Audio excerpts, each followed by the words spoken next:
Hello and welcome to 5-Year Club video number 157. We're going to talk about the Economic Policy Institute briefly today, but before that, just wanted a reminder, it's the beginning of June. It's a great time to write down your budget and get on track. If you're not already on track, it's also a great time to see what your monthly spending has been for 2018.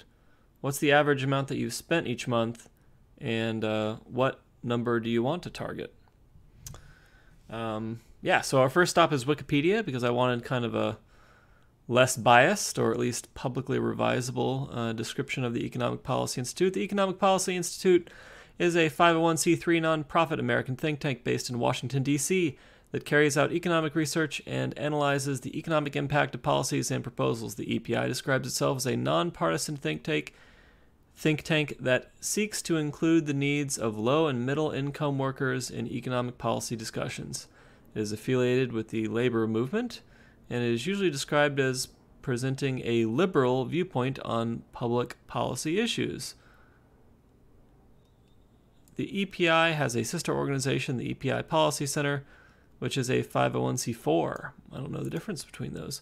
Organization for Advocacy and Education. The EPI advocates for policies favorable for low to moderate income families in the United States. The EPI also assesses current economic policies and proposes new policies that EPI believes will protect and improve the living standards of working families. So low to middle income families, money, research, make it better. That's the Economic Policy Institute. And let's go to our next stop. It's going to be the About section of the Economic Policy Institute's website. The Economic Policy Institute's mission is to inform and empower individuals to seek solutions that ensure broadly shared prosperity and opportunity. And that's all I'm going to read from this page. I think that is enough. Okay, so they want to inform and empower individuals to seek solutions that ensure broadly shared prosperity and opportunity. Okay. And the final stop on our tour today is going to be their family budget calculator. All right, so I, just typed in one adult, no kids. If you want, you can play with these numbers. You can bump it up to 2 adults and 2 kids and look on in horror as your money melts away. Fair enough, but, for now, 1 adult, no children. And what I noticed here, so they include taxes here, which means that this bottom line annual total needs to be kind of gross salary. So the gross salary they're saying that you need as a single person in San Jose, Sunnyvale, Santa Clara, my general area, is going to be $61,549. So about $60,000. And if you'll remember, I had that $60,000 budget that I did. And we can now compare the Economic Policy Institute's budget to Lewis's budget. And we can say, what's the deal? Like, what things are different? What things are the same? What's going on here? All right. So, number 1, housing. Their budget is $1,716. My budget is $800. Oops. I think that in my area, this will pay for like a studio. This will usually not pay for a 1-bedroom, $1,716. Maybe in a less nice area, it'll play for a 1-bedroom. Fair enough. Food, they have $310. While I do believe a person can definitely eat groceries on $310, that's only about $10 a day. And so if you want to enjoy your life more, my $500 monthly budget for groceries, I think, is better. Childcare, $0 because you don't have any children in this scenario. Transportation, $864. In my budget, I set aside $300 for transportation. $864. Now, me personally, my transportation budget on a monthly basis is about $100, and I can get it down to $60 if I don't want to spend money. And that's just for gas. So, $864. What the hell are they spending? Like, what are they driving? I mean, that's $864 is crazy. So, yeah. I mean, that's bizarre that you would be spending like 3 times your food budget on transportation. What? That doesn't make any sense. They have some like information things here. If you click on it, transportation expenses are a combination of the costs of auto ownership, auto use, and transit use. Transportation cost data were provided by the Center for Neighborhood Technology. CNT created a modified version of transportation costs from its Housing and Transportation Affordability Index to account for differences in family types in the Family Budget Calculator.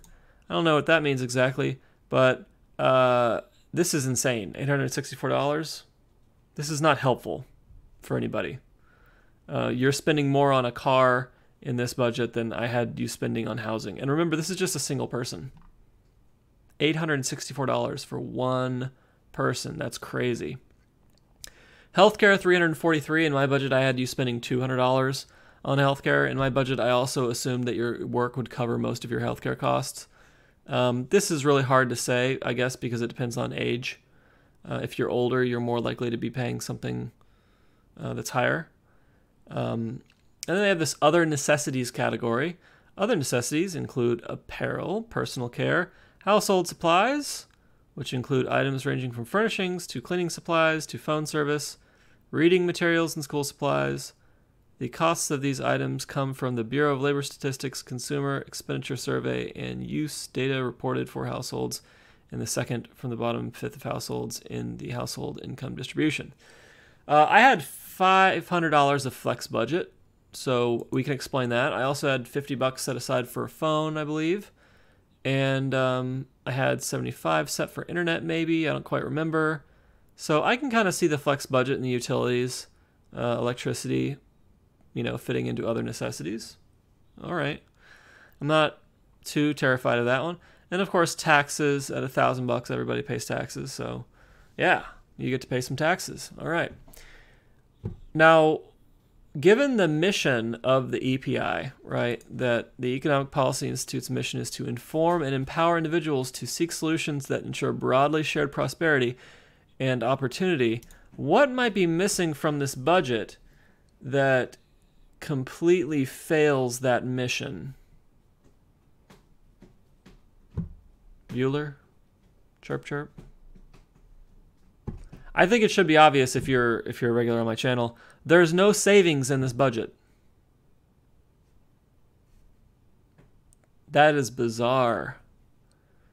They want the person to have opportunity and they want the person to have prosperity, and yet they're not having the person in this budget set aside any money for emergencies, for their retirement, for the flexibility to improve their career. There's none of that is here. And the reason why I wanted to do a video on this today is because for me, this is like, instant. I've seen so much of this stuff that instantly occurs to me. It's like I'm looking at this budget and it's like a guy missing legs. I'm like, what? This budget has no legs. What are you doing? But for a lot of other people, I don't think that it is obvious because most people don't do a budget. And I want people who view my channel to get this same sense, to get this same automatic thought. Where are the savings? The savings are the thing building the engine that's going to drive your whole life. They're building that net worth. Your whole financial life anyway. So for this nonprofit to make a budget that's supposedly helpful for people because it's fancy and you can adjust it for your location and it'll change the food cost or whatever, and then to not include savings. I mean, if this was a piece of paper, I'd ball it up and throw it in the trash. This is not helpful. And so yeah, I don't even know what to say. I'm just like, I don't know.